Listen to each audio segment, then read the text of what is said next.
Assalamualaikum warahmatullahi wabarakatuh. Waalaikumsalam warahmatullahi wabarakatuh. Saya mau tanya Gus, ini mungkin pertanyaan berulang-ulang kalau nggak salah mungkin ya.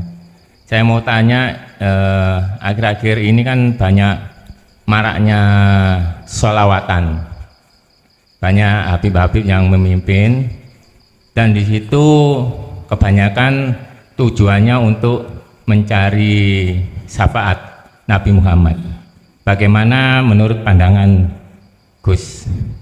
Terima kasih. Waalaikumsalam. Waalaikumsalam warahmatullahi wabarakatuh. Berdasarkan surat Az-Zumar ayat 44 sudah jelas. Kul, katakan Muhammad, lillahi iku tetep kedue Allah opo asyafaatu pertolongan jami'an kelawan sekabehane, semuanya syafaat itu milik Allah. Ya sepada air tadi loh Pak. Sungguh saya sayangkan ketika kita membaca sholawat tapi tidak disertai hati iku bersirul asrar. Iman kita pasti pada makhluk.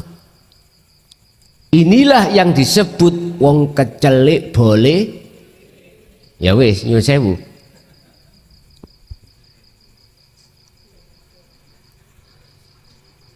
Nyuwun sewu sebetulnya.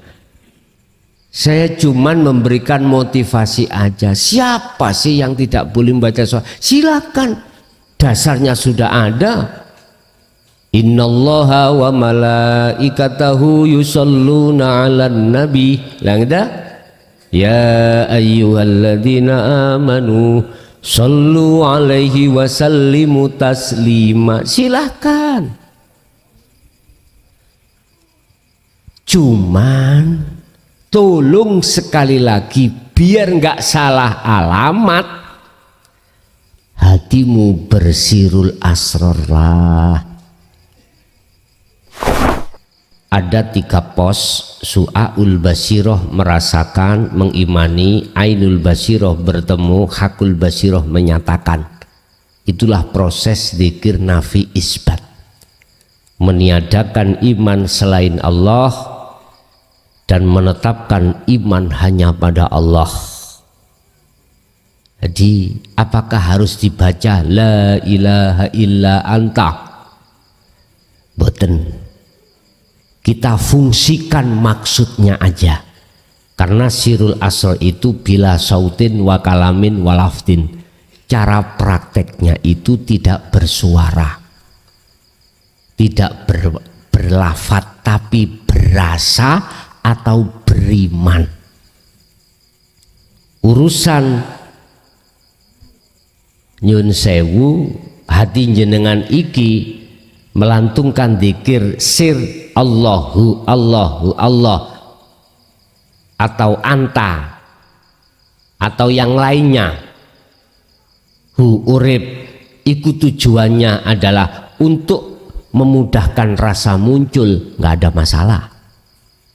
Tapi ingat, dzikir yang bisa sampai menghantarkan rohaniyahmu pada Allah, dzikir yang tanpa ucapan. Tanpa ucapan. Yaitu kami sebut sirul asrar. Bapak Ibu,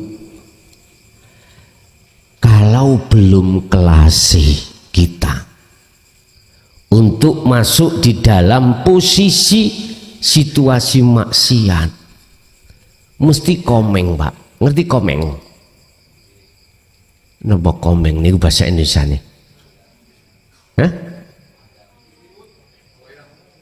Beleot, koleng. Mosok sih Gusti Allah iku ngono? Lah ngoten toh? Kalau kita melihat kondisi wong sholat wis bener, gampang iki makrifat arek TK. Ya. Lewat siratal mustaqim. Coba suatu saat kita dihadapkan Allah lingkungan yang seperti itu.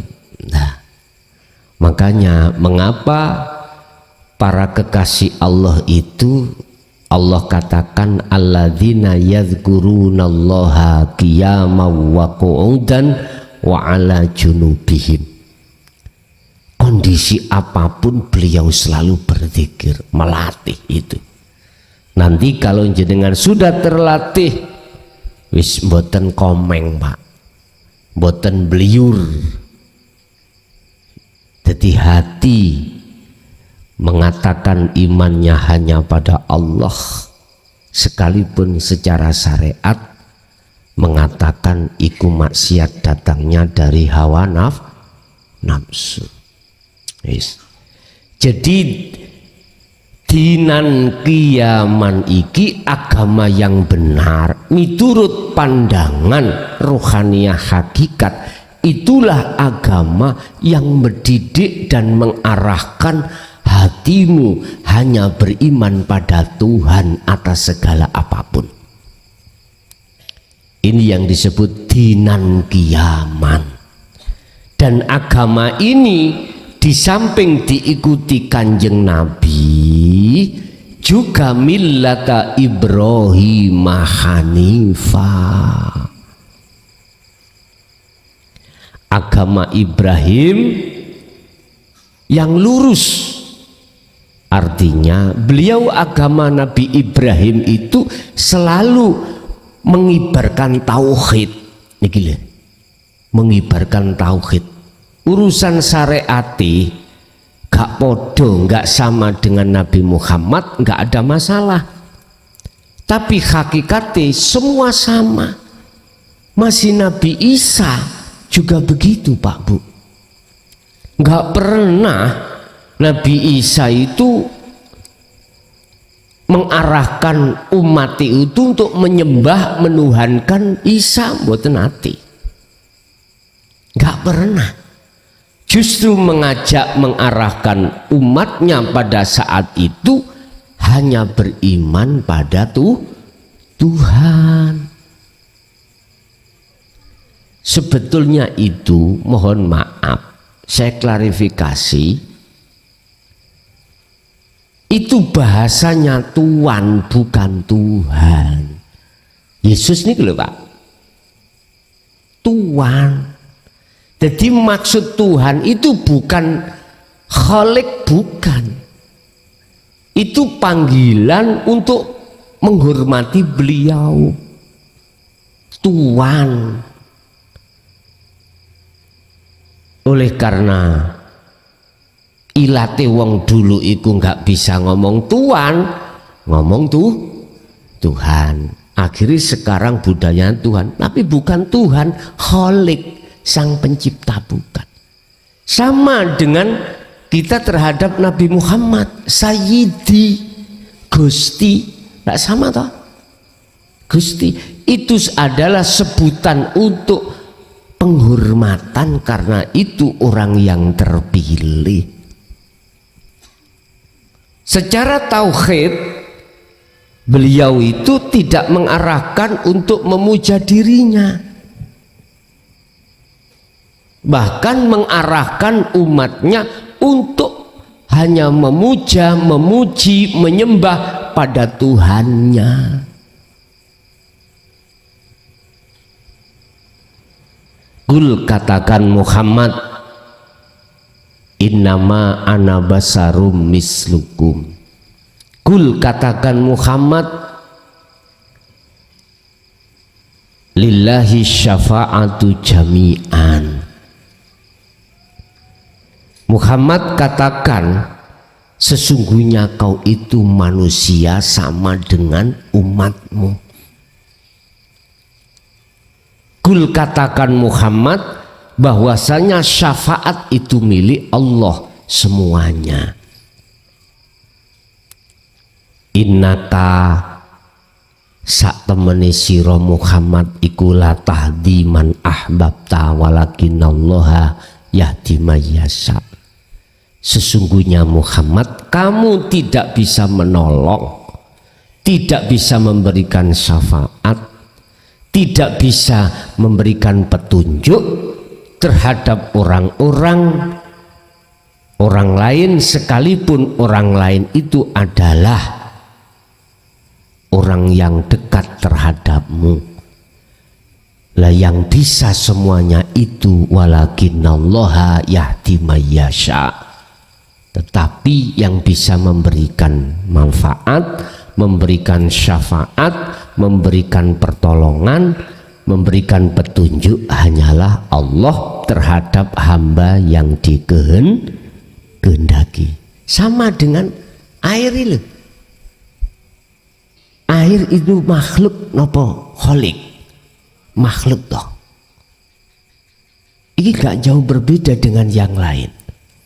Memang koyoke makhluk iki, air ini bisa menghilangkan dahaga, bisa mendatangkan rasa seger. Iku satu syariat pandangan bener, tapi pandangan hakikat bukan makhluk ini yang bisa memberikan petunjuk atau manfaat, tetapi Allah. Tinggal kita memandang dari sisi mana. Sama terhadap Muhammad, terhadap Rasul-Rasul kita, mulai zaman Nabi Muhammad sampai Nabi Adam sama. Kalau boleh saya katakan, sifat wujud Allah yang sebenarnya manifestasi Allah, manifestasikan terhadap Muhammad itu, yang seakan-akan Muhammad itu koyok wujud Allah, seperti koyok loh ya, seperti padahal bukan. Makanya ada kacamata syariat, kacamata hakikat.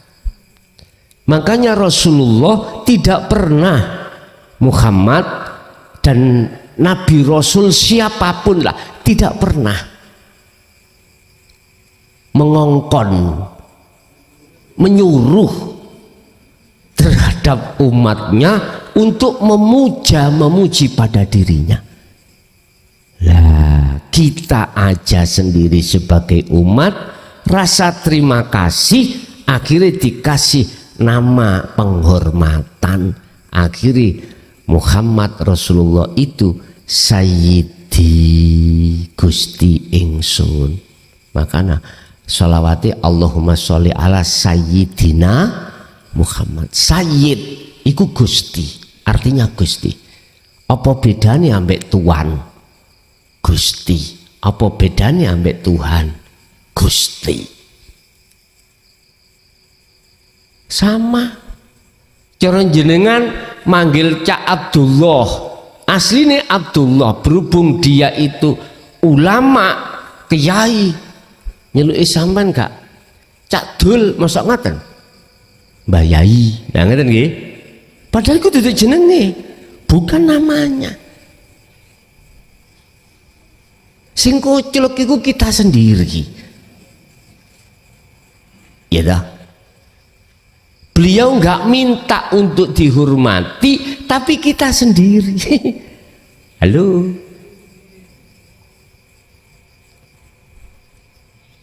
Tapi nek ana uang diceluk Cak Dul kok ngamuk, berarti dhek gak ngikuti agamane Kanjeng Nabi.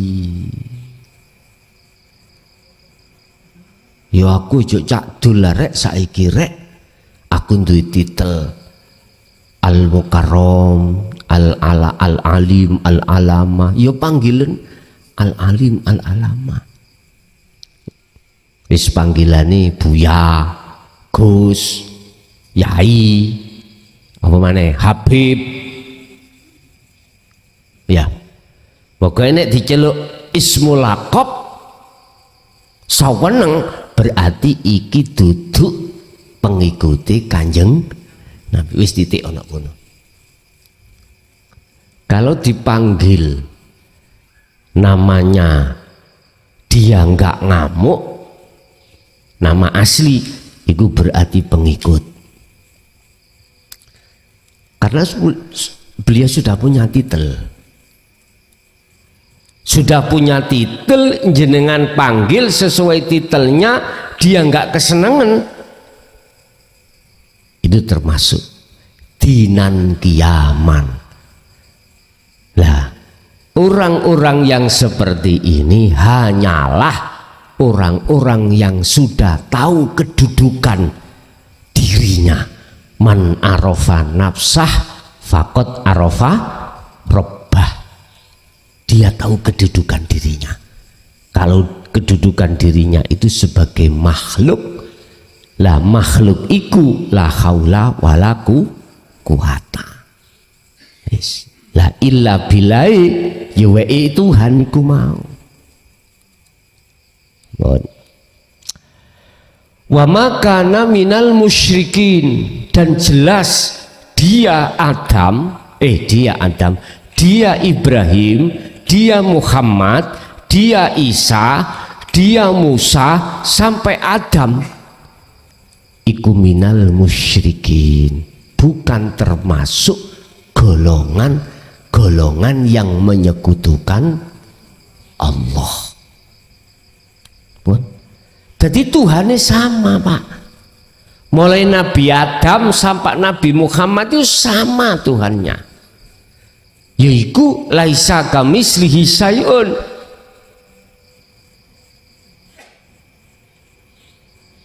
Nek wong Islam nyebuti innallaha huwa rabbi wa rabbukum fa'budu hadza siratum mustaqim.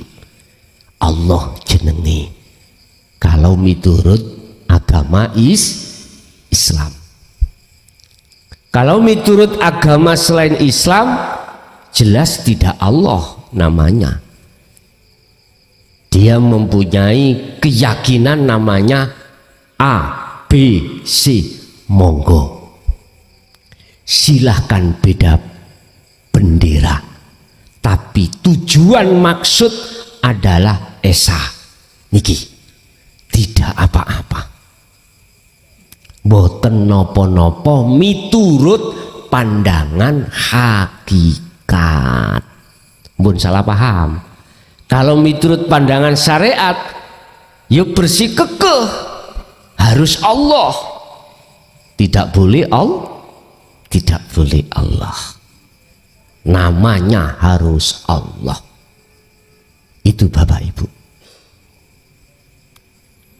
Bahkan di dalam surat Ali Imran Allah katakan inna dina indallahil Islam. Agama yang benar di sisi Allah adalah agama Islam. Sing dimaksud Islam yang bagaimana? Inilah yang perlu maksud. Kalau kita ngaji di syariat ya Islam keturunan iki, Pak. Bapak mbokmu Islam, awakmu mesti dididik Islam.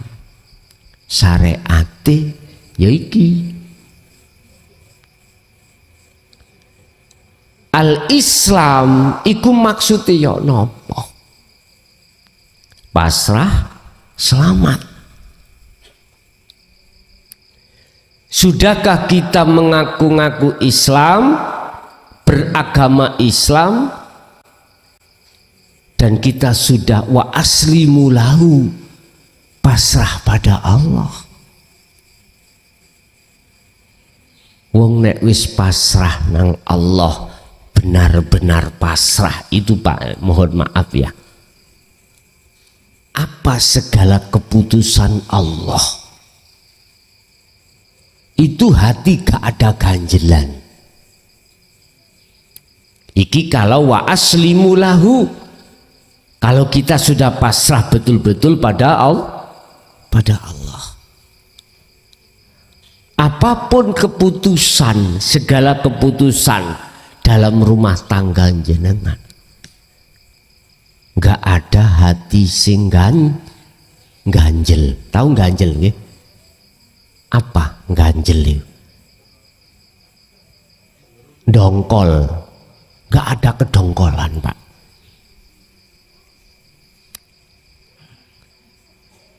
Kita ngaku-ngaku Islam, tapi dalam hati kita masih dongkol dengan takdir Allah. Mohon maaf, berarti ruhaniah kita belum Islam sing dimaksud surat Ali Imran tadi. Belum. Kalau jasmani kita sudah muslim, Pak. Agamanya sudah mengikuti Islam. Kita ninggalkan seluruh larangan yang diatur di dalam hukum syariah, menjalankan segala perintah apa yang diatur di dalam hukum syariat agama Islam. Udah Islam. Tetapi bila mana kita belum wa aslimu lahu, jangan kesusu disik, jangan terburu-buru dulu. Kita sudah sepenuhnya Islam dengan sempurna. Belum, Pak, belum. Kalau kita belum wa aslimu lahu, belum pasrah dengan sebenar-benarnya, bagaimana mungkin kita akan mendapatkan satu keselamatan dunia dan akhirat? Nggak bisa, Pak, nggak bisa.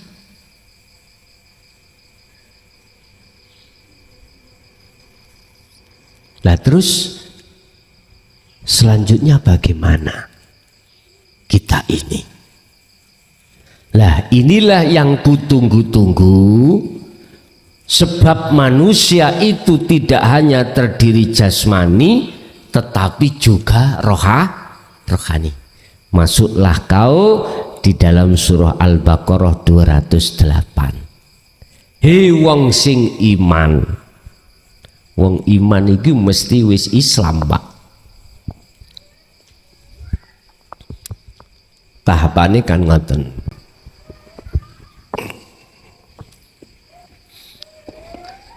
Islam, iman, ihsan. Ayatnya di situ memanggil amanu yang sudah beriman. Artinya apa? Kita setelah beragama Islam, bukti nih kita itu beragama Islam, jasmani ini menjalankan aturan di dalam agama Islam, meninggalkan larangan, menjalankan perintah secara fisik, sholat, zakat, poso, haji dan lain sebagainya. Iki jasmani. Lah ketika jenengan menjalankan apa perintah dan ninggalkan larangan, iku bentuk keimananmu terhadap Allah. Sekarang pertanyaannya, ruhaniyahmu bagaimana? Sudahkah mengikuti agama atau ajaran Rasulmu? Ajaran Rasulmu itu apa? Tadi dalam surat Al-An'am 161. Dinan kiaman, agama sing jejeg. Millata Ibrahim Hanifa, agama sing lurus. Itu agamanya Nabi Ibrahim, diteruskan agamanya Nabi Muhammad. Yes. Mengapa harus ada ihsan? Kok gak mandek di iman aja? Itu karena iman kita, kepercayaan kita itu nyempal-nyempal. Tahu nyempal-nyempal? Jasmani kita mengatakan amantu billah, tapi ruhaniyahku iki amantu niki bil bi'ri, imanku nang banyu. Lu Pak D kok gak sampean tulung, gak selamat aku. Nah, banget itu ya. bahasa lesan iman bahwasanya Pak D yang menolong secara syariat boleh, tapi imanmu itu harus hanya pada Allah. Dinan kiaman maksudnya di situ hatimu terhadap Tuhan itu, yang Tuhan itu meliputi segala makhluk. Wahai orang-orang yang beriman, udkhulu do mlebu sira kabeh fisilmi ing dalam agama Islam kafahali sampurna.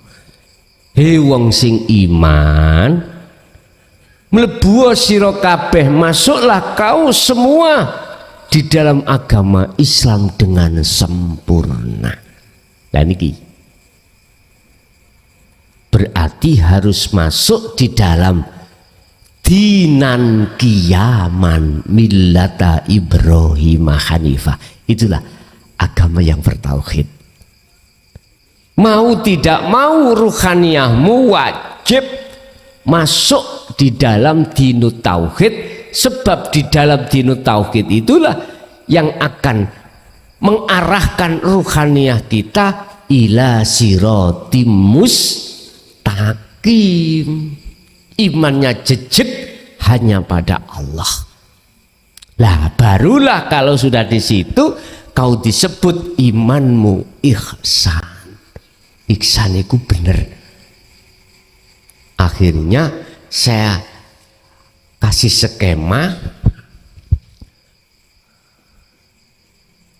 ruh akan bisa sampai pada urip atau Allah manakala si ruh ini ngelewati rasa atau iman. Di dalam rasa ada cahaya, cahaya yang dimaksud nur makrifat. Di dalam cahaya itu ada urip atau Allah, bahasa wong Islam, atau Tuhan, ya. Rob bukan rok lo ya, beda. Rob sampai rob beda. Nek rob iku ya sing digawe ibu-ibu iku. Nek rob di dalam rok lho, ngoten. Beda lho nggih, beda. Rob iku Tuhan, Tuhan iku ya di dalam rok. Lha saged. Ana al-haq la fi jubati ilallah. Ini makalahnya Al-Khalat. Aku adalah Allah. Tidak ada di dalam sarungku jubahku kecuali Allah. Itu kan bahasa kebenaran dalam hati toh, yang tidak usah dikeluarkan. Tetapi saat dikeluarkan kebenaran ini menjadi masalah bagi mereka yang belum paham. Berarti sampean Al-Khalat ngaku-ngaku sebagai Tuhan. Loh, gak paham. Padahal di dalam diri Al-Khalat hatinya itu sudah lepas ruhaniyahnya. Kediriannya itu sudah tiada. Berarti sudah benar bahwasanya yang berkata itu Allah Subhanahu Ta'ala. Berhubung kita sing gak paham, akhirnya dadi fitnah mekaten Pak Bu. Kalau imanmu sudah ihsan, wala tattabi'u khutuwati syaiton, wala tattabi'u, ojo podo nuruti sira kabeh khutuwati syaiton ing bisikane nafsu. Khutuwati syaiton ing ajak-ajake setan. Setan ngejak apa to Pak? Innama ya'murukum bil faksha wal munkar. Sesungguhnya setan atau nafsu itu ngajak atimu bil faksha, laku jahat nang Allah, bentuke laku jahat, iman nang air. Kalau jasmani akal boleh, sampean iku dengan hukum sebab musabab ngombe banyu iku ndadekno ilange dahaga, boleh nek cara bahasa akal. Tapi bahasa iman di hati jenengan nggak angsal, nggak boleh Pak Bu, nggak boleh. Makanya mengapa di situ dikatakan millata Ibrahima hanifan, condongnya satu titik lurus hanya pada Allah.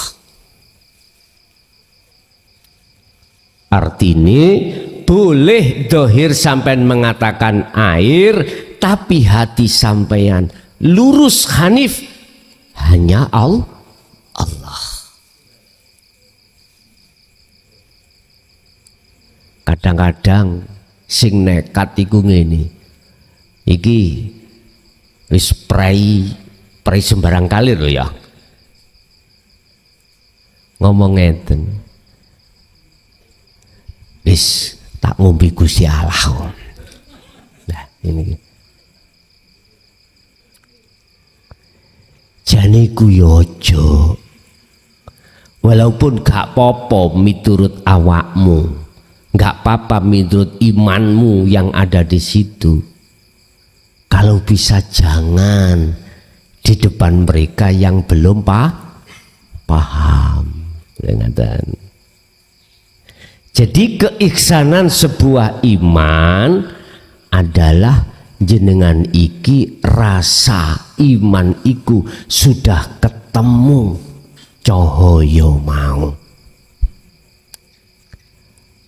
Rasa ketemu cahaya artinya letaknya iman di rasa yang benar yang disebut ihsan, kata Rasul, anta budallaha ka'annaka taroh. Ketika kau beraktivitas apapun, hatimu itu hanya iman pada Allah. Bahasanya Rasulullah mengatakan ka'annaka taroh, seakan-akan kau bisa melihat Allah. Itu loh ihsan. Iman sing bener adalah ketika sampean iki beraktivitas apapun, di dalam hati sampean itu sudah tidak ada selain Allah. Nah itu loh maksudnya ihsan itu di situ. Otomatis tidak terlepas dari rasa. Lah rasa itu yang benar itu munculnya dari sirul asror. Siapapun Anda kalau belum memegang dan menjalankan dzikir sirul asror, mohon maaf, miturut sistem iman sampean dereng bener. Sebab untuk mencapai fana'u dzikri ma'rifat pada Allah, muaranya itu lewat sirul asror. Torikoh apapun jenengan, kalau belum mendapatkan zikir sirul asror dan melaksanakan sulu puluhan tahun, nggak akan pernah bisa wusul pada Allah. Wis, nak nemen si Pak kula ngomong ngene. Nak waman, aku gak ngelek-ngelek non jenengan, ndak. Saya kasih motivasi. Iku kalau Anda mau. Kalau nggak mau ya jangan tersinggung. Jangan tersinggung. Justru anggaplah ini sebagai nyuwun sewu, pelajaran untuk meningkatkan syariatmu, meningkatkan thariqahmu. Lho ngoten lho. Urusan jenengan sudah didoktrin sebagai khalifah terhadap mursyid yang bagaimana, terserah. Cuman aku berpesan, sampai dimanapun dzikir sampean kali kula, tentang dzikir jahri siri, manakala belum menemukan nafi isbat atau sirul asrar, nggak akan pernah secara sistem kita sampai pada kewusulan pada Allah, nggak akan pernah. Sehingga mengapa di sini dalam kalimat yang terakhir Allah katakan wa ma kana minal musyrikin. Beliau Nabi dan Rasul Muhammad, Nabi Isa, Nabi Ibrahim sampai ke atas itu bukan tergolong orang yang menyekutukan Allah, menyekutu Tuhannya, karena dia itu rohaniahnya itu sudah sampai makrifat Allah, imannya sudah ihsan. Iman yang sudah ihsan tidak terlepas dari sirul asrar, Pak, dzikirnya nggak bisa terlepas. Inilah yang ditutup-tutupi oleh para masyayikh selama ini tentang dzikir sirul asrar untuk mencapai fana'udz dzikri. Inilah ajaran tentang hakikat yang selama ini ditutup-tutupi oleh masyayikh di tengah umum untuk bisa sampai ke makrifat. Zaman sekarang sudah apa? Belak-belakan ya, Pak. Terus terang. Saya melihat perkembangan rohaniah jenengan mawon.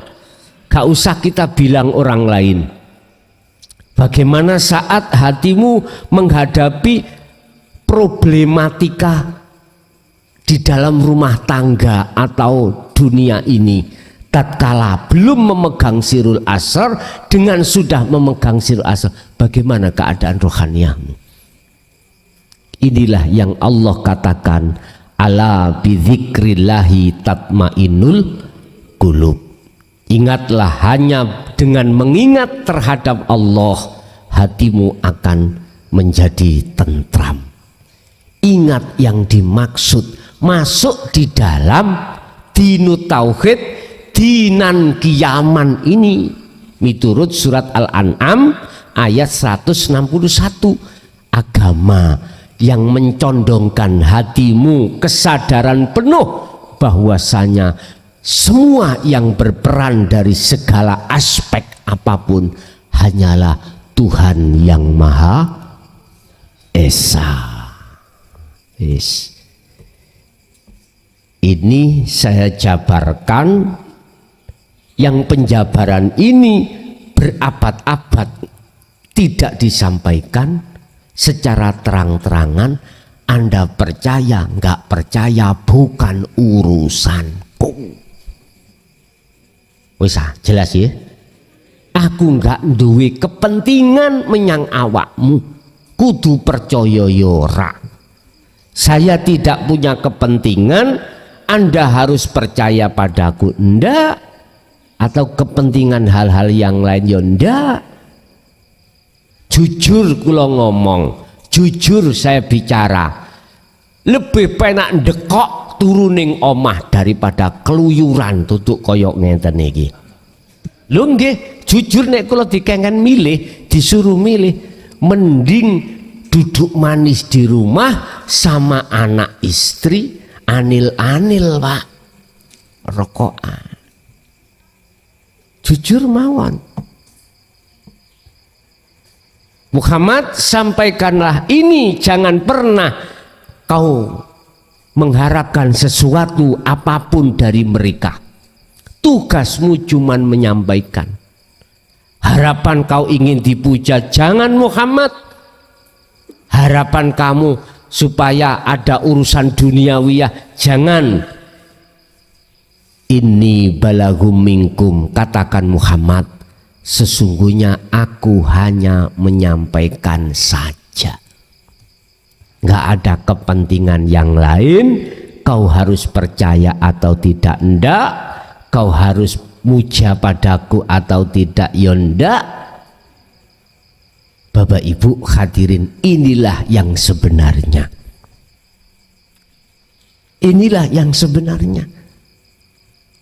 Kalau saya sudah katakan inilah yang sebenarnya dinan qiyaman millata Ibrahim Hanifah, maka seluruh agama di dunia ini tidak merasa tersinggung, karena substansinya adalah yang Maha Esa. Urusan wong muslim ngomong Allah, wong Nasrani bilang Allah, yang lainnya Sang Yang Widi, Sang Yang Sekerta, Sang Yang Dumadi, monggo, iku hak Anda dan itu dilindungi undang-undang. Sing terpenting ketuhanan yang Maha Esa. Wis, titik. Kalau semuanya umat manusia muaranya adalah dinan qiyaman millata Ibrahim Hanifah atau agama yang bertauhid, mohon maaf Pak, tidak ada tukaran, tidak ada korupsi-korupsian, nggak ada saling jegal, nggak ada. Mungkin semuanya bilang, kok umpama boleh milih, lebih baik kami tidur aja di rumah gitu, boten royo antum tumpeng. Kadang-kadang kita saja, daerahku nek diberasak wong mangkel aku, daerah kekuasaan ini lho Pak ya, diberasak wis kasut metu. Santriku jumlahi 1000, sampean ngedekno pondok jaraknya 1 kilo atau enggak ada lah, mbuh 200 meter. Berhubung pelayanan pondok sampean luwih bagus ya toh, air gak nimbo langsung, pokoknya super lah Pak pelayanannya, bayar yo gak. Lah tempat saya didi bayar, air bayar, masak bayar, mutu kurikulumnya lebih baik nangon sampean. Lah kok pindah semuanya? Kira-kira hatiku mboten panas ya Pak? Panas. Pondok sampean tak tuduh merebut. Iya. Nah inilah sifat manusiawi yang akan muncul pada diri saya. Apa? Hasud. Hasud. Sampai saya bilang sama santriku, jikalau kau keluar dari pondokku, organisasiku, murtad kau. Loh iya, saya murtadkan. Loh, niku memang tugasku Pak. Nek sampai gak metu berarti berhasil aku, berhasil visi misiku. Jenengan tak ikat dengan nama pondokku, keluar murtad, wedi Pak.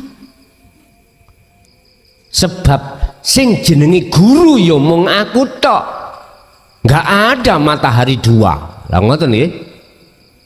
Wah iki bahaya Pak, tenan bahaya. Gusti Allah gak ngelarang jenengan mondok dimanapun, silakan, silakan, gak melarang. Sing terpenting itu hatimu harus millata Ibrahim Hanif, condong tegak lurus imannya hanya pada Allah, pada Tuhan itu sendiri. Sedangkan Tuhan itu tidak jauh. Idza sa'alaka ibadi anni fa inni qaribun Muhammad, jikalau hambaku tanya hundi aku, ngono lho iku. Jawaban Muhammad, ini qaribun, sesungguhnya aku Allah itu dekat. Berarti gak semayam ning aras ndawukur langit ngono mboten lho nggih. Ini qaribun, aku dekat. Ternyata itulah zat hidup yang maha suci, yang ada di dalam dan di luar dirimu. Dalam bahasa Quran ayat yang lain, innahu bikulli syai'im muhit. Allah itu meliputi atas segala hal makhluknya dimanapun dia berada. Bapak Ibu hadirin, jadi agama yang dianut oleh Nabi Muhammad adalah agama yang telah dianut oleh Nabi Rasul sebelum Nabi Muhammad. Agama yang mana? Agama yang mencondongkan hatimu terhadap keesaan Tuhan. Oke, itulah Bapak Ibu hadirin jamaah rahimakumullah apa yang bisa kami sampaikan terkait masalah agama yang dibawa oleh Nabi dan Rasul kita yang harus kita ikuti.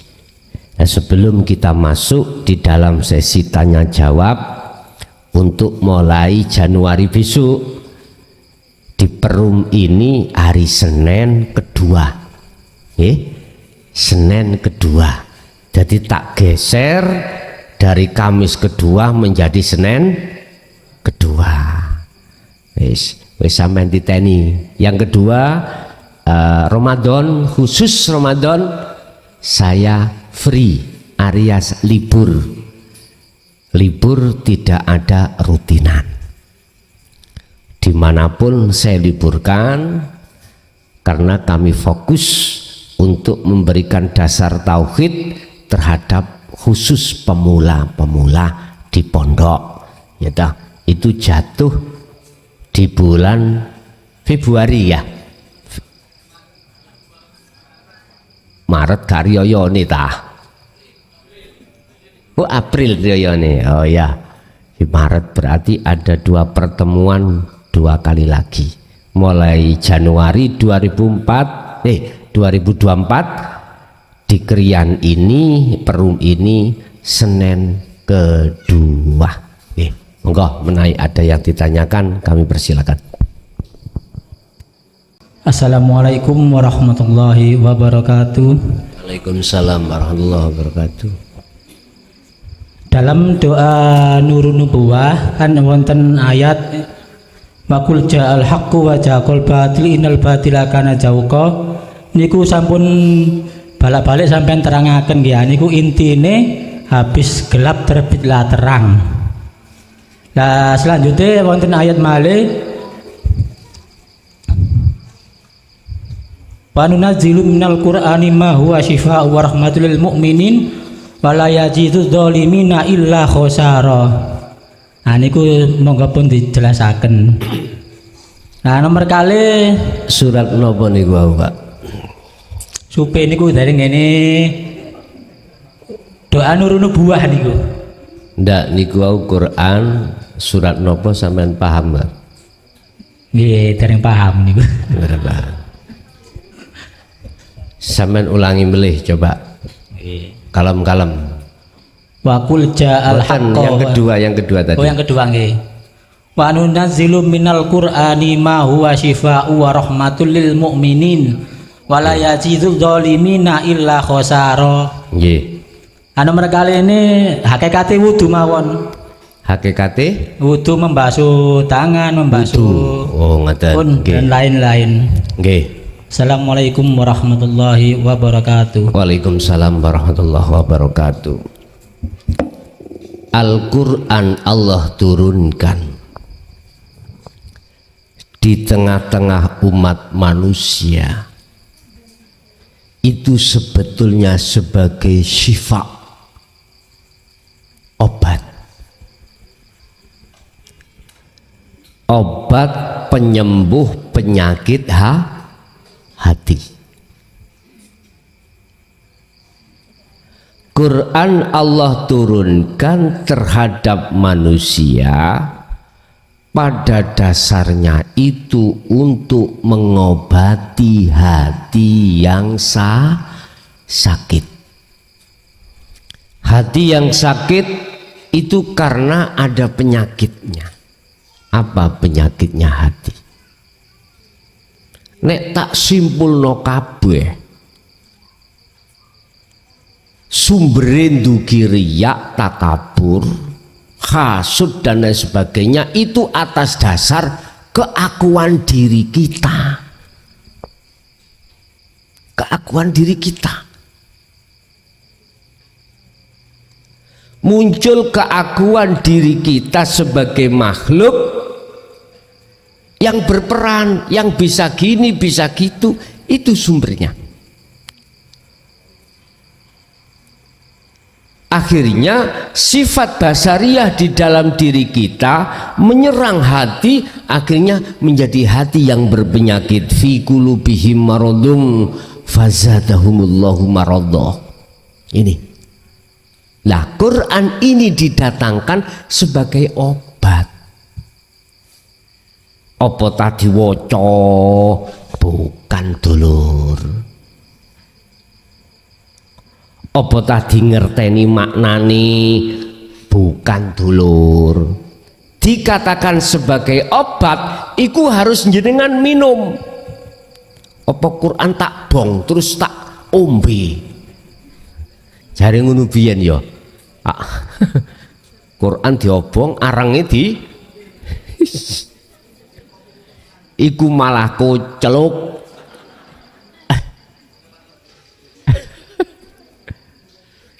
Ya selama apa yang ku sampaikan di versi Al-Quranul Qadim Dinul Haq inilah sebetulnya itu. Sehingga mengapa saya bersumber hujah saya dari Al-Quran? Ya ini.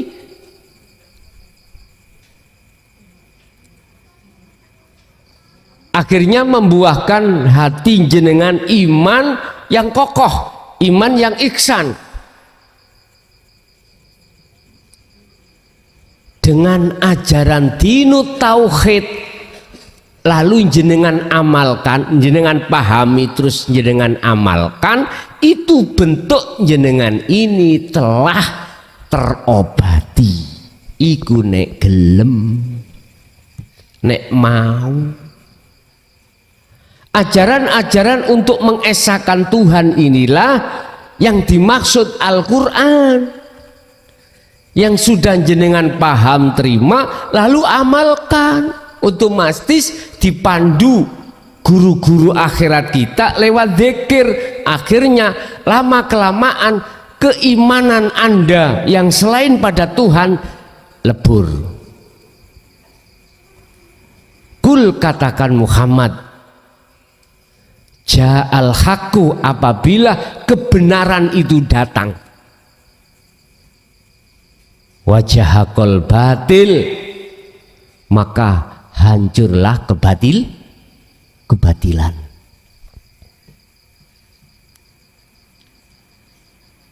Ketika kebenaran itu datang di tengah-tengah kebatilan, maka innal batila kana zauqa. Tatkala cahaya lampu ini datang, maka hilanglah kegelapan. Nyun sewu Pak Bu, jenengan bojo lanang bojo wedok umpama mari gegeran bahkan ngetokno talak, rasanya lah gak enak sampai di tengah keluarga, ngoten nggih? Iya, gak enak. Mau gini yo piye, mau gitu yo piye, akhirnya jalan satu-satunya harus jenengan iki rujuk. Kalau sudah rujuk, udah islah ayem misalnya. Kita nyapo-nyapo di situ sudah tidak ada rasa mamang dalam hati. Tapi sebelum rujuk ini ditarik, rasanya rapenak. Sebetulnya kita di dunia ini loh Pak, mengapa sih kita itu kok gelap pada Allah? Sebabnya belum rujuk nang Gusti Allah. Coba gelem rujuk. Rujuk itu apa? Bali bulur. Wa anibu ila rabbikum wa aslimu lahu.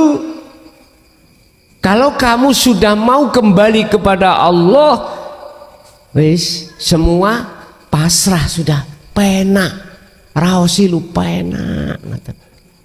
Melaku sak melaku yo la khaufun alaihim walahum yahzanun. Nggak jauh berbeda kita sesama suami, sesama istri. Habis ada perkara, timbul talak, nggak penak. Makanya rujuklah. Ben penak rujuk kembalilah. Kalau sudah kembali ada satu kesepakatan. Ndi sing ditukarno mau. Oh bapake biasanya mecah piring. Kalau muring-muring mesti banting piring. Sing wedok nututi banting gelas. Wis. Nek sing wedok banting gelas, sing lanang banting tremos. Wis koco dipecah. Wis rujuk mau dengan catatan nggak boleh banting. Nek banting dukur kasur yo gak apa-apa lah ngoten. Pun ngapunten.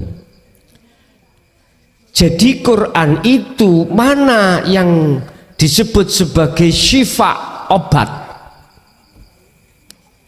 Itulah ketika hakikatnya ditarik, lalu jenengan pahami, terus jenengan lakukan, baru jenengan imannya itu akan benar pada Allah Subhanahu wa Ta'ala. Terus rugi bagi mereka yang tidak mau, sangat merugi Pak. Ruginya itu coba gak di akhirat saja, di dunia. Gak percaya? Ayo coba tolakan ajaran dinu tauhid, sampean tolak. Siapapun yang memberikan, yang mengingatkan, jangan percaya, tolak. Bagaimana keadaan hatimu ketika saat menghadapi urusan dunia? Diletakkan sugih yo takut melarat, didadekno lurah takut kehilangan jabat. Rasa ketakutan Anda itu sudah nggak nyaman, apalagi diletakkan ekonomi miskin. Masya Allah, bojo wis minggat, anak iku ya wis gegeran, utang durung disaur, udahlah habis di PHK, wadah wis akhirnya stres, gitu. Lihat orang-orang yang kaya pabrik itu Pak ya, punya pabrik di mana-mana, dia sih ketakutan, takut usahanya bangkrut. Loh iya, usahanya takut bangkrut. Walaupun mohon maaf diewangi, apa diewangi, dibelani, meres tenagane buruh, sing penting hasil dilakoni. Iya Pak, padahal ngerti ya kuwi sugih sebabe ana wong melarat, kuwi gak bakal disebut sugih kalau tidak ada orang yang melarat atau miskin. Nyun sewu kelakon gawe omah apik ngono jenengan piyambak gak mungkin, jelas nyeluk wong gak duwe, tukang kuli lah gitu toh. Basa wis jadi gak dijak turu, dikongo nyingkrih. Iki nasib sampai nambah api seperti itu Pak. Seperti apa? Seperti ada mobil mogok, kita disuruh nyurung, sudah muni berbunyi, kita ditinggal. Mereka itu akan terobati hatinya kecuali mereka yang mengingkari, mereka yang tidak mau menerima, rugilah mereka. Di dunia sudah kelihatan, ketika hati menghadapi kondisi duniawiyah kita merasa ketakutan, apalagi di akhirat. Allah sudah katakan Sesungguhnya anak, istrimu, harta bendamu tidak akan pernah menolong azabnya Allah dari dirimu, nggak bisa. Sampai tinggallah. Orang-orang yang seperti itu matinya mesti su'ul khotimah. Wis tah, percaya gak percaya terserah Anda. Intinya ayat itu, Quran itu untuk menyembuhkan hati yang sakit. Hati yang sakit adalah hati yang masih teringgapi sifat-sifat yang dicela oleh Allah, hasud, riya, takabur, tomak, dan lain sebagainya. Itu bersumber karena hati kita beriman keakuan kita sebagai makhluk. Hati kita masih ada iman selain makhluk, selain Allah, yaitu makhluk. Itu semua diakibatkan karena kita menolak agama Rasul kita. Agama Rasul kita adalah dinan qiyaman millata Ibrahim Hanifah. Kita tolak. Wis, itu yang pertama.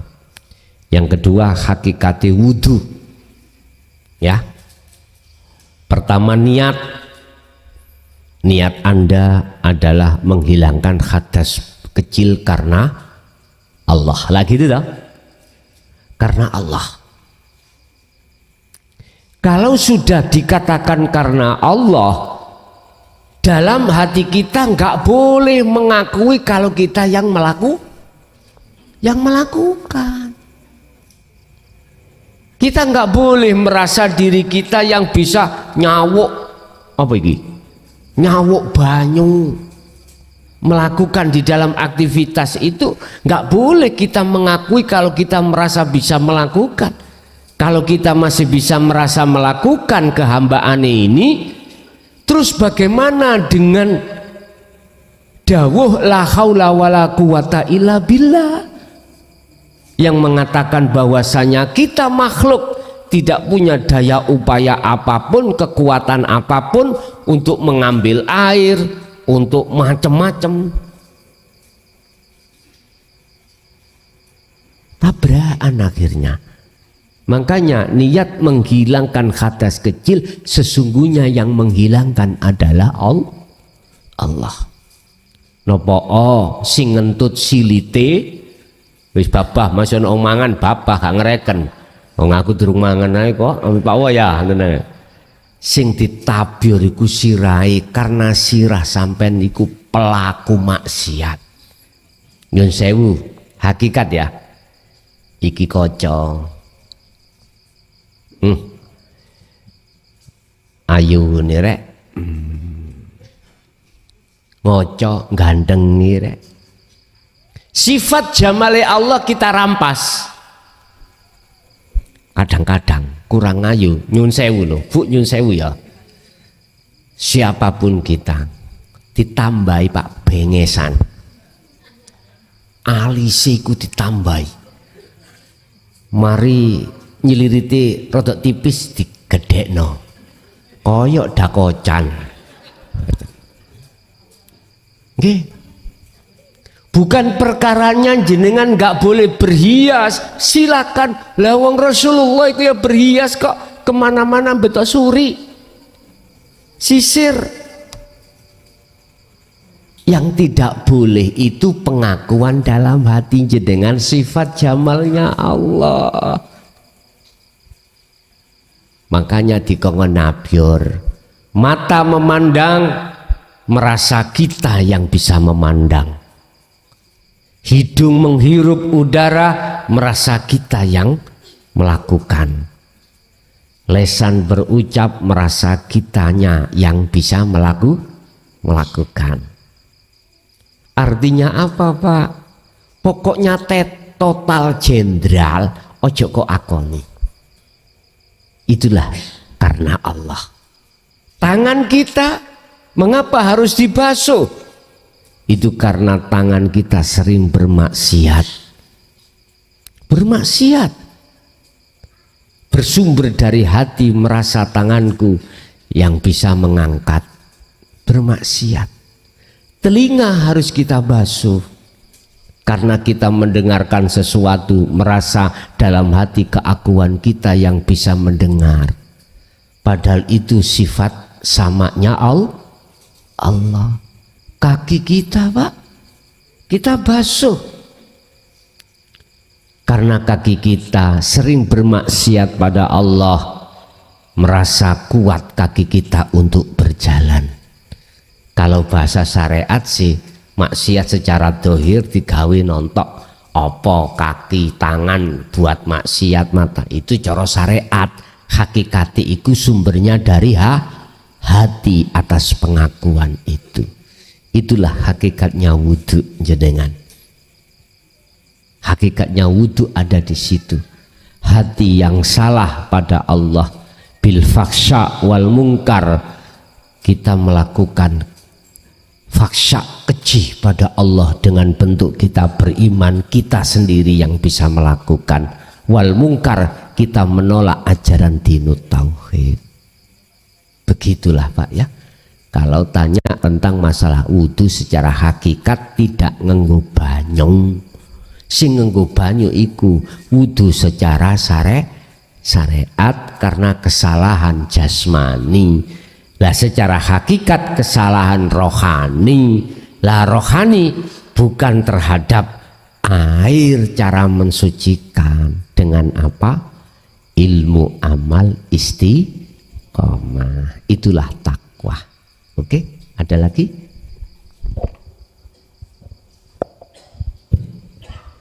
Assalamualaikum warahmatullahi wabarakatuh.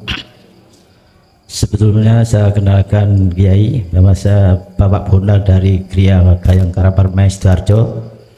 Saya sudah mengikuti pengajaran ini kurang lebih 6 bulan yang lalu dan sudah pernah bayat di Mojokerto. Dan saya telah mengamalkan dzikir Sirul Asrar. Tapi selama ini saya belum pernah mengalami hal-hal yang gaib seperti yang diceritakan di Maqam Musyahadah. Tapi dalam kejadian sehari-hari itu saya selalu diawali dengan mimpi, dan mimpi itu telah menjadi kenyataan. Apakah ini tanda-tanda dzikir saya itu sudah bisa berjalan? Karena dalam melakukan dzikir itu kadang-kadang bisa dikatakan putus sambung, ingat enggak gitu. Jadi mohon dijelaskan apa tanda-tanda dzikir Sirul Asrar itu yang sudah berjalan. Terima kasih. Assalamualaikum warahmatullahi wabarakatuh. Waalaikumsalam warahmatullahi wabarakatuh. Dzikir Sirul Asrar itu endingnya adalah nafi isbat, menghilangkan iman-iman selain Allah dalam hal apapun. Dalam hal apapun. Itulah mengapa kita harus mengasah su'aul basyirah, rasa tadi.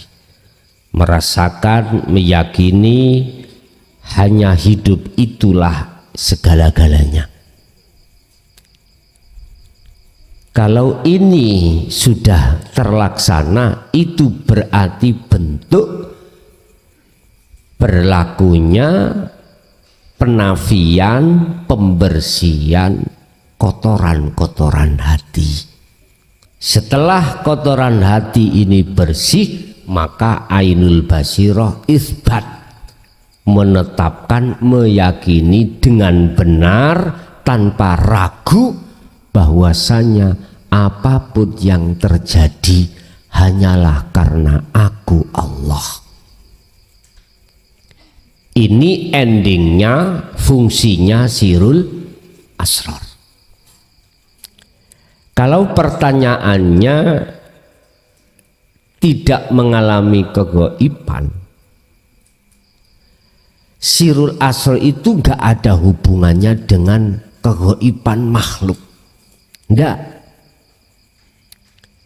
Dzikir Sirul Asrar itu bisa dilakukan ketika saat jasmani free, gak disibukkan urusan dunia, dan bisa terjadi di saat jasmani iki berinteraksi urusan dunia.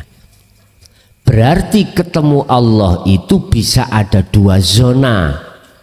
Zona rame dan zona sepi. Lah, durasinya terserah apa kata Allah. Tapi sampean jangan pernah ragu. Allah sudah berkata, siapapun di dalam hatinya hambaku kok ada satu keinginan bertemu aku, otomatis ini tidak terlepas dari sistem caranya bertemu sirul asr pada Allah. Maka aku berjanji, Allah berjanji pada waktu yang sudah ditentukan pertemuan tersebut, entah bertemunya itu hari ini pada saat sepi, hari besok pada saat ramai. Kalau yang ditanyakan tidak bertemu kegaiban makhluk, maka benar. Karena apa? Karena sirul asl itu nggak ada kaitannya dengan gaibnya makhluk, tapi ada kaitannya dengan gaibnya Allah, yaitu alam musyahadah. Kalau gaibnya makhluk itu alam mukasyafah, artinya si salik pelaku dzikir sirul asl itu tidak selamanya dan seluruhnya dilewatkan terlebih dulu di alam mukasyafah. Bisa jadi Allah langsung geret ning alam musyahadah. Alam mukasyafah termasuk mimpi niku alam mukasyafah lho, Pak. Alam mukasyafah. Alam mukasyafah itu tidak hanya kita alami ketika saat kita sadar. Alam mukasyafah itu bisa terjadi kita alami di saat kita tidak sadar alias tidur. Akhirnya judulnya mimpi. Nah, ini di alam mukasyafah. Nah, alam musyahadah tersikapnya gaibnya Allah. Akhirnya keakuan diri kita sudah nafi. Akhirnya yang tetap adalah Allahnya. Jadi bila mana ingkang jenengan maksud gaibnya makhluk iku gak penting, karena itu jalurnya di alam mukasyafah. Jadi ada Pak, memang pelaku si salik dzikir sirul asr iku sebelum ke musyahadah itu dimuter kesik, dijak mampir Allah di dalam alam mukasyafah. Ada juga itu bonus Pak, hanya bonus, sebab tujuan kita itu tidak likok terhadap makhluk, tapi likok bertemu hanya pada Allah. Sing penting bagaimana pituture kalau kita sudah memegang sirul asr bukrata wa asila wa minal laili fasjud lahu fasabbihu lailan tawilan. Waktu rame tetap zikir gecok ono, waktu sepi tetap zikir gecok ono, sesuai dengan kemampuan kita masing-masing. Nggih, ada lagi. Assalamualaikum warahmatullahi wabarakatuh. Waalaikumsalam warahmatullahi wabarakatuh. Saya mau tanya Gus, apa persamaannya istilah maksum dan fanatu dikri? Terus yang kedua, ciri-ciri orang yang sudah ditempatkan Allah di maksum itu kayak apa? Itu aja Gus. Assalamualaikum warahmatullahi wabarakatuh. Waalaikumsalam warahmatullahi wabarakatuh. Fana'u dzikri itu bisa dialami oleh golongan mahfud dan maksum. Sebab fana'u dzikri itu posisinya di musyahadah, likok pada Allah. Entah durasi dikit maupun besar sama, itu namanya fana'u dzikri. Kefanaan atas diri sampean dari segala hal apapun selain keesaan itu tadi. Sudah kefanaan, termasuk diri kita fana. Cuman durasinya berapa? Tergantung. Kita ada di musyahadatul fana apa kamil, apa bako. Fana dan kamil itu ada di mahfud, artinya ruhaniyah kita dikeluarkan lagi. Jatuh bangun namanya. Tapi di maksum itu sudah terjamin, artinya terjamin 24 jam. Maksum itu selalu jenengan fana'udzikri, selalu fana'udzikri. Di maksum itu selalu fana'udzikri. Tinggal posisi sampai diletakkan Allah di mana? Diletakkan di khawasul khawas apa khos? Kalau di khos berarti nggak bisa diajak ngomong. Tapi khawasul khawas bisa diajak ngomong. Sebab dalam khawasul khawas muncul sifat 4 kerasulan sampean. Sidik, fatonah, tabligh, amanah. Mesti seperti itu nantinya. Jadi baik tidur sampean maupun tidak, keadaan hati jenengan itu di posisi musyahadah terus. Lah, cirinya bagaimana? Kalau sudah dimaksum, inilah Bapak Ibu yang Allah katakan di dalam surah Al-Insan 25-26, di dalam surah Al-Ahzab, apalagi tentang masalah zikir. Pagi sampai sore, malam sampai pagi, hatimu selalu berzikir. Iki ciri nih. Jadi enggak lepas dari zikir tersebut. Zikir itu apa? Ingat itu apa? Sadar. Kesadaran mutlak kalau diri Anda tidak ada. Yang ada adalah Allah. Yang ada hanyalah aku Allah. Selain aku Allah sudah tiada. Ada lagi. Assalamualaikum warahmatullahi wabarakatuh. Waalaikumsalam warahmatullahi wabarakatuh. Terima kasih atas waktunya. Yai, saya bertanya begini. Ketika kita melakukan sesuatu itu sering kita mengucapkan ilahi anta maksudi waridho kapadlubi. Nah, sesuatu itu ketika dilakukan tanpa adanya zikir sirul asror, apa bisa kita mencapai ridho Allah? Demikian, terima kasih. Assalamualaikum warahmatullahi wabarakatuh. Waalaikumsalam warahmatullahi wabarakatuh. Ridho Allah itu bisa berbentuk istidrat dan hidayah. Saya ulang, ridhani Allah bisa berbentuk istidraj, penglulu, bisa jadi hidayah. Jikalau kita mengucapkan kalimat tersebut tanpa didasari hati sirul asr pada Allah, maka tidak akan pernah kita dapatkan ridho yang bersifatkan hidayah.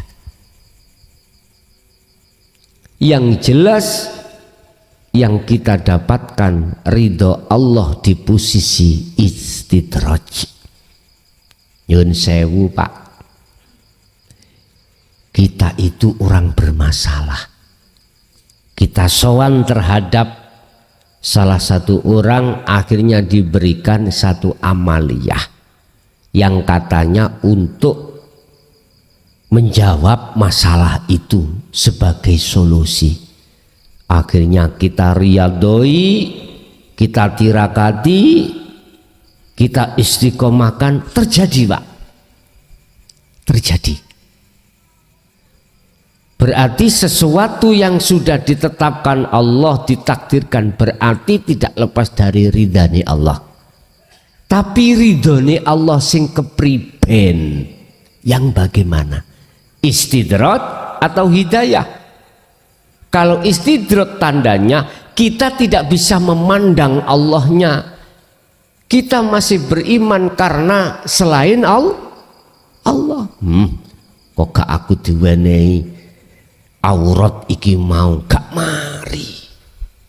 Imannya kita jatuh di situ.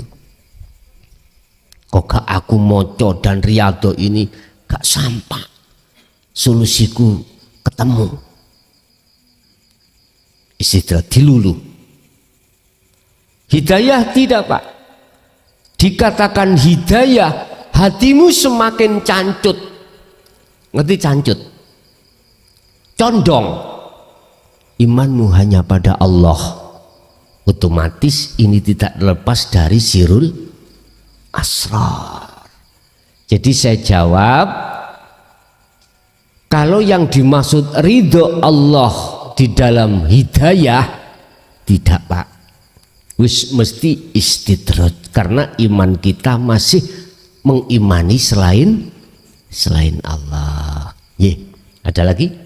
Assalamualaikum warahmatullahi wabarakatuh. Waalaikumsalam warahmatullahi wabarakatuh. Saya mau tanya Gus, ini mungkin pertanyaan berulang-ulang kalau nggak salah mungkin ya. Saya mau tanya, akhir-akhir ini kan banyak maraknya sholawatan, banyak habib-habib yang memimpin, dan di situ kebanyakan tujuannya untuk mencari syafaat Nabi Muhammad. Bagaimana menurut pandangan Gus? Terima kasih. Waalaikumsalam. Waalaikumsalam warahmatullahi wabarakatuh. Berdasarkan surat Az-Zumar ayat 44 sudah jelas. Kul, katakan Muhammad, lillahi iku tetap kedue Allah opo asyafaatu pertolongan jami'an kelawan sekabehane, semuanya syafaat itu milik Allah. Ya sepada air tadi loh, Pak. Sungguh saya sayangkan ketika kita membaca sholawat tapi tidak disertai hati iku bersirul asrar. Iman kita pasti pada makhluk. Inilah yang disebut wong kecelik boleh ya wis nyuwun sewu.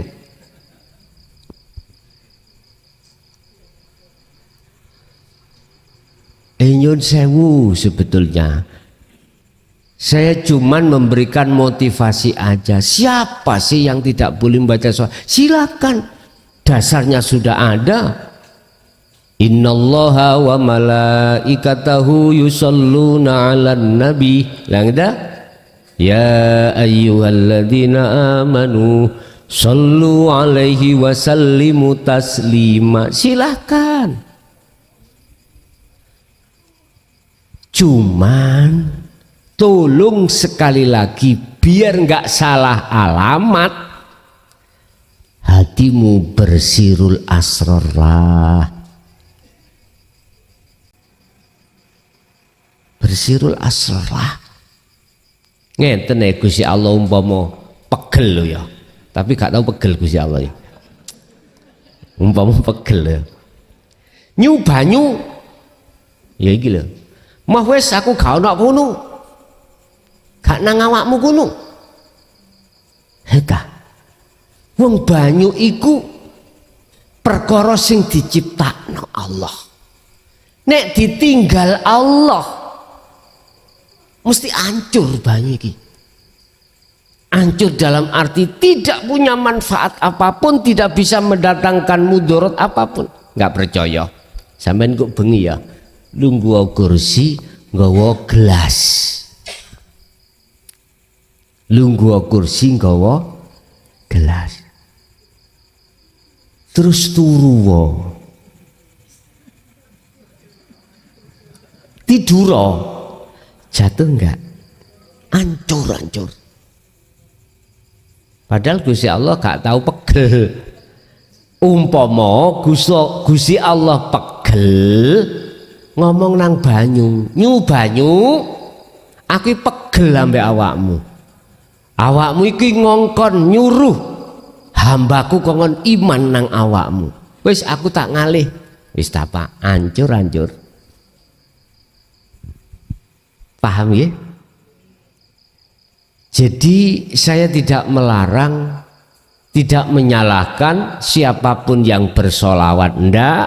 Cuman saya berpesan, alangkah mulianya dan baiknya ketika Anda bersolawat, itu hatimu berzikir sirul asrar.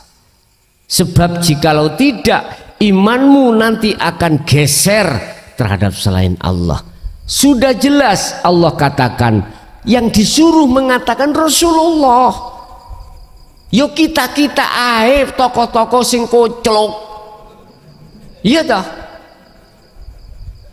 Kul katakan Muhammad, lillahi ku tetap kedue Allah apa asy-syafa'atu jami'an. Al-Ahzab Az-Zumar ayat 44. Nek gak trimo moro nang ngene Jaya Baru. Ya. Ayat 44 Az-Zumar. Allah katakan kul, lho niki lho Gusti Allah sing ngongkon nang Muhammad langsung, terus sing dawuh iku Kanjeng lillahi asy-syafa'atu jami'an. Katakan Muhammad, berarti Rasulullah yang berkata syafaat seluruhnya itu milik Allah. Ini Rasulullah yang mengatakan atas dasar menirukan apa yang dikatakan oleh Allah. Kita lah kok ngomongi keliru. Nyuwun sewu. Mohon maaf nek kekasaran kula ngomong ya. Estu mohon maaf. Bukannya rasa hati untuk mengkuclukkan ya ora ya. Cuman ayolah kita ngen-ngen sing jero, ojo sing jaba tok. Nek sing jaba tok ya memang bos. Nek gak ngombe ya gak seger. Padha mek ngene kan, jangan jauh-jauh. Sampai ning ati duweni iman, kok gak dibimbing klason, aku gak bakal paham. Lah ngoten nggih. Lah padha. Aku lho gak tahu ngomong ngono. Aku cuman ngomong sing wajib kok puja, kok puji, kok hormati adalah Allah hidup yang menguasai diri kita. Sing bimbing awakmu bisa sampai ke Allah ya Allah sendiri. Yang memberikan pertolongan iku bukan seongkokmu klason, tapi Allahmu. Ngoten lho. Nyuwun sewu. Kadang-kadang ini kene aku wis grewegeten tak muda aku.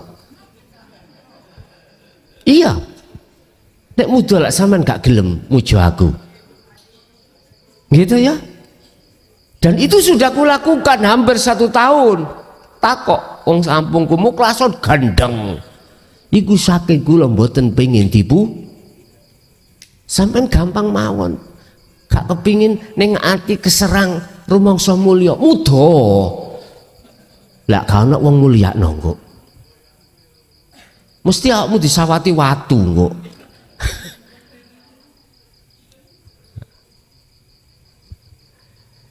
Ya dites iman iku dites Pak Yohan. Kalau ya dites. Udahlah. Saya katakan mengapa Rasulullah di tengah kaum kafir Quraisy dikatakan jinnah. Jinnah iku apa jenenge sebagian golongan wong gendeng. Rasulullah dilokno wong gendeng karena ajarane Rasulullah itu tentang ruhaniyah. Yang dibahas bukan hanya jasmani, ruhaniyah yang dipentingkan. Semata-mata itu Bapak Ibu, kita biar betul-betul ngenal urip. Ngoten lho iku. Ngenal urip. Kalau tidak dilewatkan millata Ibrahim Hanif, nggak bisa. Cuman yoiku tolong masalah iman, masalah puja, masalah penghormatan, cukup bagimu itu hanya pada Tuhan, jangan pada makhluk. Lu iki yang diperintahkan Rasulullah langsung loh. Kul, mukhatabnya adalah Muhammad. Katakan Muhammad lillah, bahwasanya syafaat itu milik Allah semuanya. Terus ono wong mengatakan maca sholawat sesuk iku cek dapat syafaat, cek disafaati Rasul. Secara syariat sah-sah saja, tapi secara hakikat keliru kita. Kalau gak percaya, ayo gak percaya, kita buktikan, gak usah ngenteni suk nang akhirat, saiki ning dunya. Tondo kalau ruhaniyahmu itu dapat syafaat, la khaufun alaihim walahum yahzanun. Ngadepi persoalan urusan dunya iku gak ono rasa khawatir, rasa gelisah, rasa takut, enggak. Karena apa? Karena kau sudah yakin yang melakukan semuanya itu adalah Allah. Jenengan wa aslimu lahu, wis aku iki kaya tongkat, wis gak iso obat dhewe, gak iso gak duweni perkara apa-apa wis. Ngene iki lah sing kula maksud mutu qoblal maut, matilah keakuanmu sebelum mati jasadmu dari dunia. Oke, ada lagi, tambah bengi tambah kereng nih, jelas sih cek ngelurusno iman.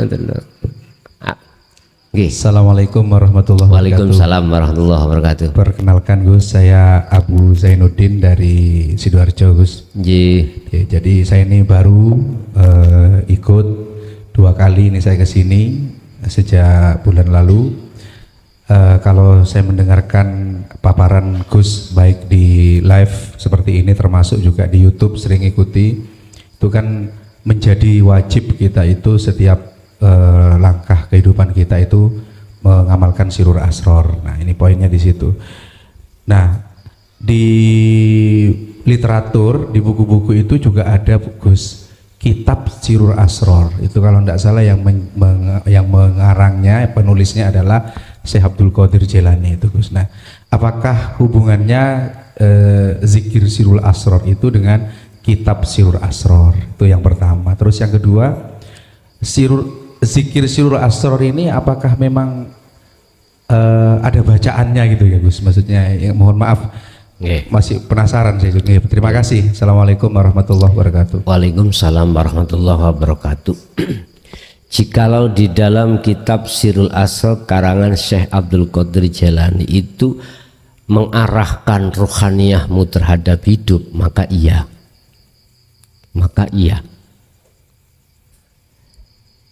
Apakah ada bacaannya zikir Sirul Asror? Ada Pak Bu.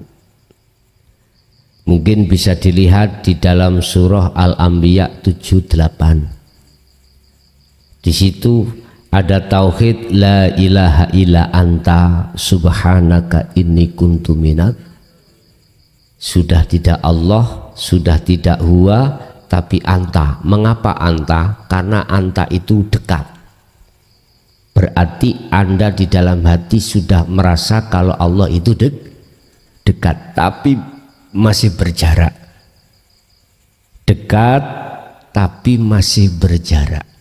Sehingga mengapa di dalam Sirul Asr itu ada 3 pos. Su'aul Basiroh merasakan, mengimani, Ainul Basiroh bertemu, Hakul Basiroh menyatakan.